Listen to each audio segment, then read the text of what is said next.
They say revenge is a dish best served cold, but the anime we're talking about today doesn't serve revenge, it buries it. If you're a fan of the dark, character-driven grit of Vinland Saga or Monster, then you've likely missed 91 Days, a 12-episode miracle of storytelling. This show is a masterclass in tragedy. Our protagonist's only goal is not justice, but self-immolation. This is the story of a man who traded his soul for a temporary ledger balance, and why his tragedy makes 91 Days the most brilliant revenge anime I've ever watched. This is not a story about finding peace. It's a slow, agonizing character assassination. I'm with you.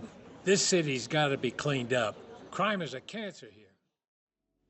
This is the story of Avilio. To understand Avilio's tragedy, we first need to establish the pieces on the chessboard.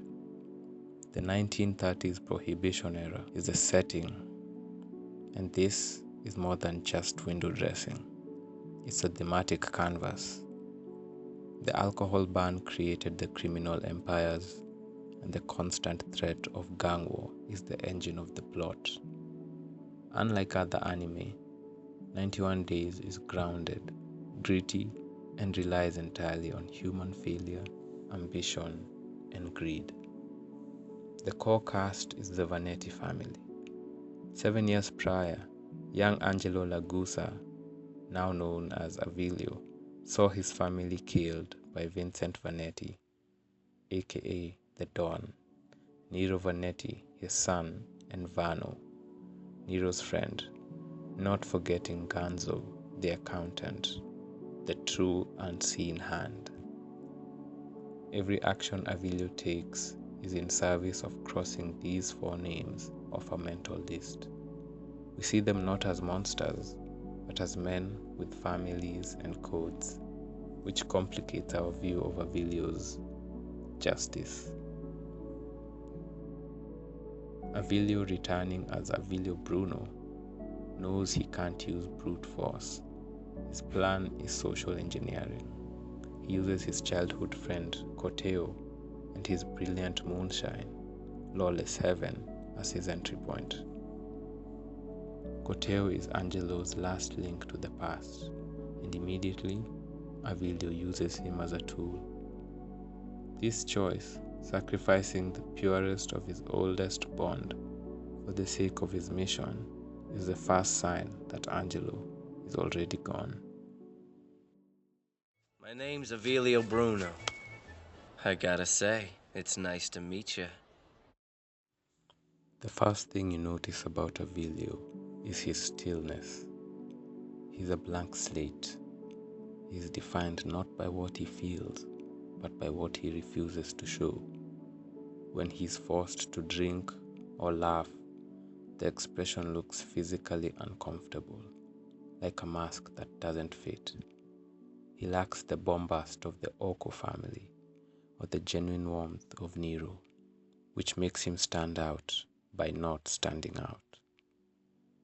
Avilio isn't a charismatic anti-hero like Light or Lelouch from Code Geass. He has none of their power fantasy elements. Instead, he resembles Thorfinn from Vinland Saga, but only in the early seasons.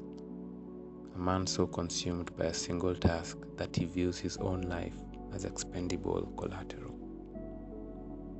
He is an agent of chaos, not because he loves power, but because he needs to tear down the world that stole his innocence. His revenge is less about justice for his family or for himself, and more about the desperate need to feel something other than the terror of that night, the night he lost his family. His strength lies entirely in his calculated detachment. While others are driven by passion, loyalty, and tradition, Avilio sees only variables. He sets up the internal collapse of the Vanetti family by using their rivals, making his targets eliminate each other. He doesn't need a sword or a superpower.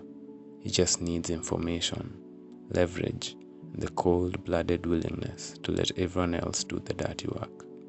He is a puppet master, and the strings are made of everyone else's greed. Well, there's definitely a reason why you're alive. I didn't want to kill you. The central genius of the series is the bond between the hunter and the prey. Nero Vanetti is the heart that Avilio lacks. He is boisterous, straightforward, and above all, loyal. Nero is the last person Avilio should bond with. And yet, the forced intimacy of the road trip and surviving numerous assassination attempts forges a genuine connection. This relationship makes Avilio's emotional dilemma our dilemma.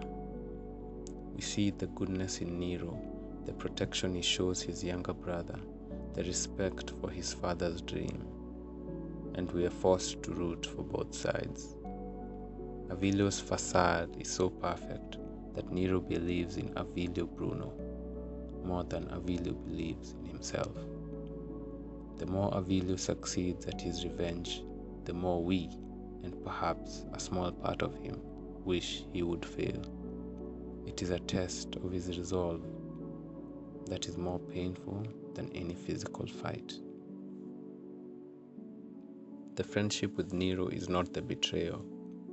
The betrayal is what Avilio must do to protect the facade. When Coteo, the true friend, becomes a liability, when his morality threatens Avilio's strategy, the two worlds must collide. This brings us to the moment where Avilio, already a hollow man, finds the last piece of his humanity standing in his way.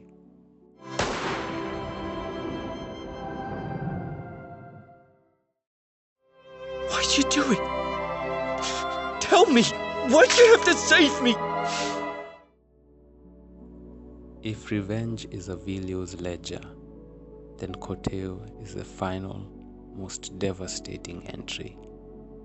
Coteo isn't just a friend, he is the only living link to Angelo's former life, the physical manifestation of his conscience. In a classical tragedy, a character must sacrifice what they love most to achieve their goal. For Avilio, this is it. The scene is devastating, not because of the violence, but because of the silence. Coteo understands. He sees that Avilio is no longer capable of choosing anything else. By pulling that trigger, Avilio isn't just eliminating a liability, he is completing his self-destruction. He confirms that the man who loved his friend is truly gone. He traded the only chance he had at a normal life for a body count. After this moment, the rest of the show is simply an autopsy. Avilio doesn't falter, but you can feel the absolute, icy emptiness within him. The revenge now has no meaning. It is just the completion of a checklist he started years ago. The goal is no longer about justice for his family, but simply finishing the task that killed his soul.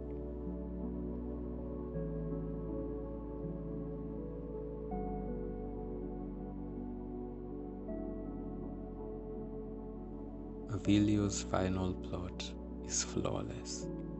By setting the Vanettis against the Galacias, he ensures the deaths of the Dawn and the final killer, Ganzo. The irony is that Ganzo, the one who sent the letter, dies thinking his own selfish ambition has won. Avilio's revenge weaponized everyone's greed, and he succeeded perfectly. But the perfect revenge leaves him with the only person he grew to care about, Nero. The final episode is a masterpiece of dark irony. Nero and Avilio, the last men standing, end up on a road trip, perfectly mirroring their earlier, lighter journey. But this time, the conversation is about the death of Nero's entire family. It forces us to see their relationship as a true mirror, a cycle of reciprocal trauma. Nero has now lost everything, just as Angelo did. The cycle is complete, but Nero must decide if he will become the next Avilio. When they reach the ocean, Avilio's final line, "I'm not satisfied," is the core thesis of 91 Days. It's the ultimate rejection of catharsis. Revenge is a void. He achieved his goal and found absolute nothingness. Nero's final action and the subsequent cutaway is Nero breaking or continuing the cycle. The death of Avilio is the only true way to end the cycle for good. The meaning is in the final shot of the footsteps being washed away by the tide. The names, the families, the hatred, the 91 days of plotting, it was all transient. The sea doesn't care about a gangster's revenge. It is the perfect visual representation of nihilism. Nothing we did mattered, and in the end, nothing of Angelo or Avilio remains. Here are my final thoughts. 91 Days is a masterpiece, precisely because it refuses to give us the easy answer. It is short, brutal, and laser-focused on its theme. It doesn't waste time on power systems or lore, just the quiet psychological destruction of a single man. It's a tragic opera in 12 acts.